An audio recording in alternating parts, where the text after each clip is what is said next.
ఓం నమః శివాయ శ్రీమాత్రే నమః.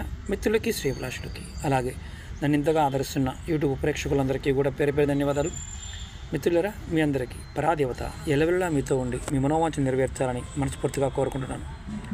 మీరు చూస్తున్నారు అత్తిపత్తి. దీన్ని మనం గ్రామీణ భాషలో మనం లజ్జ అని కూడా అంటారు. కొంతమంది దీనిని టచ్ మీ నాట్, ఇంగ్లీష్లో టచ్ మీ నాట్ అంటారు.